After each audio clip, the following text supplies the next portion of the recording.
Video शुरू करने से पहले हमारे चैनल को लाजमी सब्सक्राइब करें और इस नावल की अगली एपिसोड देखने के लिए ज़्यादा से ज़्यादा चैनल को सब्सक्राइब करें।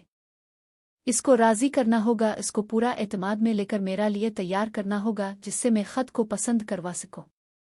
मैंने चची को कहा, चची मैंने कहा था ना, तुम एक बहुत बड़ी और खिलाड़ी औरत हो, देख लो तुम्हारा दो से गुजारा नहीं होता। अब तुम और मेरी तरफ देख रही हो और मुझे दो फिर आँख खुलाकर कहती हो और कुछ नहीं कर सकती। चची बोली, अच्छा अच्छा ठीक है, कुछ दो और कुछ लो अगर मंजूर है तो।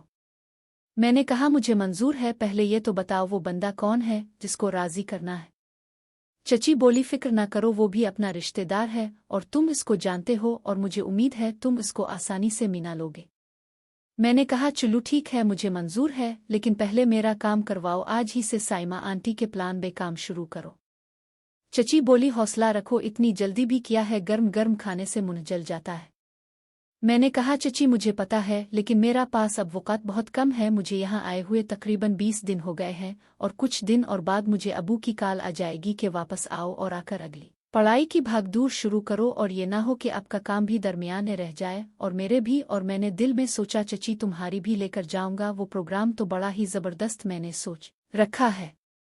चची बोली, अच्छा ठीक है, अभी मेरे मोबाइल में बैलेंस भी नहीं है, पैकेज भी नहीं लग सकता, कल दिन ने इसको कॉल करूंगी और प्लान बना लूंगी।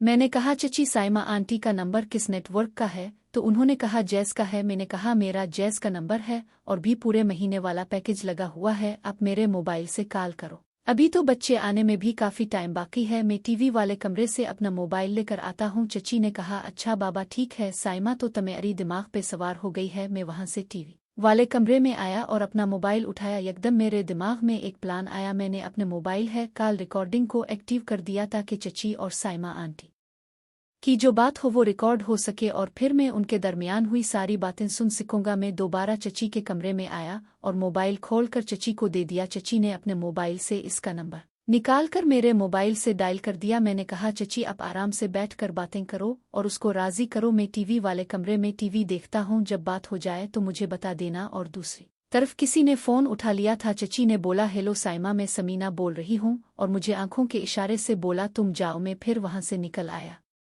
और टीवी पे कर बैठ गया। कोई 1:15 बजे के करीब चची टीवी वाले कमरे में आई और आकर मुझे मेरे मोबाइल दिया और मैंने सवालिया नज़रों से चची की तरफ देखा तो चची ने कहा, मैंने इससे बात की है, वो अभी पूरी तरह राज़ी नहीं हुई है, इसको तुम्हारी तरफ से काफ़ी डर है। इसने कहा, मैं सोच कर जवाब दूंगी, लिहाजा तुम भी अभी इंतज़ार करो, मैं कल दिन में फिर इससे बात करूंगी। और चची मोबाइल देकर किचन में चली गई। मैंने सोचा चची ने तकरीबन आधा घंटा बात की है और इसमें दो बातें तो नहीं हुई होंगी, इसलिए मैंने सोचा मैं रिकॉर्डिंग सुनकर सारी बात पता लगा लूंगा उन दोनों के दरमियान क्या बात हुई है। फिर मैंने जब बच्चे और चची दोपहर को आराम कर रहे होते हैं, इस टाइम अपने कमरे में हेडफोन लगाकर सुन लूंगा। फिर थोड़ी देर बाद बच्चे भी आ गए। जब बच्चे और चची दोपहर को आराम कर रहे होते हैं, इस टाइम अपने कमरे में हेडफोन लगाकर सुन लूंगा। फिर थोड़ी देर बाद बच्चे भी आ गए और सब ने मिलकर खाना खाया और मैं उठकर अपने कमरे में आ गया और बच्चे और चची अपने कमरे में चले गए। मैंने मोबाइल में हेडफोन लगाकर रिकॉर्डिंग को सुनने लगा। साइमा आंटी ने पूछा, ये नंबर किसका है? तो चची ने बताया ये काशी का नंबर है। तो साइमा आंटी ने कहा, और सुनाओ, खैरियत से फ़ोन किया है? चची ने कहा, हाँ खैरियत से ही किया है, तुम सुनाओ क्या कर रही थी? आंटी ने कहा, कुछ नहीं, आज सारे कपड़े धोए हैं, थक गई थी, अपने कमरे में बैठी आराम कर रही थी। चची ने कहा, और सुनाओ? नहीं भाई ने इसके बाद तो घर में आगे पीछे तंग तो नहीं किया? आंटी ने कहा, नहीं अब घर में तंग नहीं करते हैं, अब थोड़ा सुकून है, लेकिन जिस दिन मैं तुम्हारी घर से वापस आई थी तो इस दिन शाम को मैं किचन में अकेली थी तो वहां आ गए और आकर कहा, साइमा आज रात को मुलाकात करो, 5 दिन हो गए हैं, तुमने दोबारा नहीं, आज बड़ा दिल कर रहा है। तो मैंने कहा, नईम भाई आज नहीं, कल रात को मेरे कमरे में आ जाना, मैं कर दूंगी। बस फिर वो चले गए और आज रात को वो मेरे कमरे में आएंगे।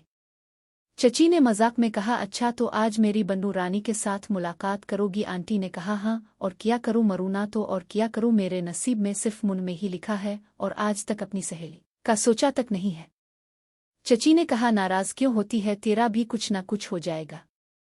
चची ने कहा, एक बात बता, नईम भाई से तुम करवा नहीं सकती, वो तो बहुत बड़ा रिस्क है, और घर के बाहर किसी के साथ तुम चल नहीं सकती, वो बदनाम भी कर सकता है, फिर घूम फिर के जो भी बंदा होगा वो अपना ही घर का रिश्तेदार ही होगा।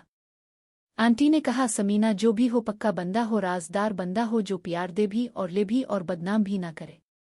चची ने कहा, देख साइमा, शौकत और इरफान भाई के साथ भी तुम्हारा काम नहीं करवा सकती। उन दोनों को मैं आज तक खुद अकेली ही बेगुएत रही हूँ और दोनों को एक दूसरे का कुछ नहीं पता। और अगर मैं शौकत इरफान भाई में से किसी के साथ भी करने का कहूँ तो वो तो फौरन तैयार हो जाएंगे, लेकिन फिर वो मुझे ब्लैकमेल करके खानदान ने और भी लोगों को करवाने का कहेंगे। अब तक तो उन दोनों की नज़र में ही खराब हूँ, बाकी तो बच्चे हुए हैं, इसलिए इन दोनों के अलावा कोई और नया बंदा तेरे लिए देखना होगा।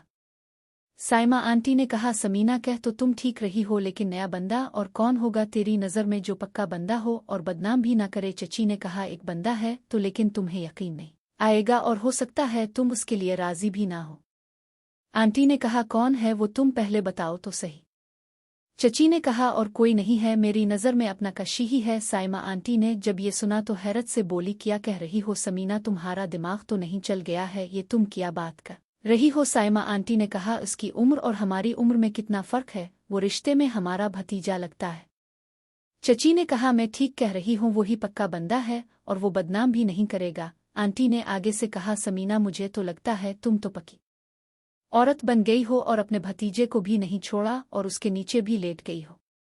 चची ने कहा, बदमाशी, मेरी बात तो पहले सुन लो फिर अपनी बकवास भी कर लेना। चची ने कहा, साइमा अब जो मैं बात बताने लगी हूँ वो गौर से सुनो, फिर मुझे अपना फैसला बता देना। फिर चची ने इसको अपनी और अंकल शौकत की मुलाकात का वाकया और मेरे पास इसका वीडियो सबूत का बताया। फिर जो चची और साइमा आंटी के दरमियान जो इस दिन बातें हुई वो वाला वाकया सुना दिया और इसमें से नौरीना इशरत आंटी का वाकया गोल कर गई, वो इसको नहीं बुती। चची ने कहा, साइमा वो तमेरी और नईम के दरमियान जो हुआ इसने इस दिन बाहर सब सुन लिया था और मेरा शौकत के साथ तो इसके पास वीडियो है और अब वो इस दिन से मेरे पीछे लगा हुआ है कि मुझसे भी मुलाकात करवाओ, लेकिन अभी तक और कुछ नहीं करवाया और अब वो तुम्हारी बातें भी सुन चुका है, इसलिए मुझे कहता है चची अब साइमा आंटी के लिए जो बंदा तलाश कर रही हो वो मुझे ही आगे करो और मेरा साइमा आंटी के साथ। और कहता है अब दोनों मुझे खुश करो, मैं अब दोनों को हमेशा खुश रखूंगा और कभी भी बदनाम नहीं करूंगा, और वैसे भी मुझे साइमा आंटी बहुत अच्छी लगती है। और कहता है अब मेरा ख्याल रखो, मैं अब दोनों का ख्याल रखूंगा और जब आप कहोगे आपकी खिदमत किया करूंगा। अब तुम बताओ साइमा, अब आगे तुम्हारा क्या फैसला है। साइमा आंटी ने कहा, मेरी तो पूरी बात सुनकर जान निकल गई है और तुम फैसला पूछ रही हो। चची ने कहा, देखो साइमा, अगर कशी कच्चा बंदा होता तो इतने दिन होने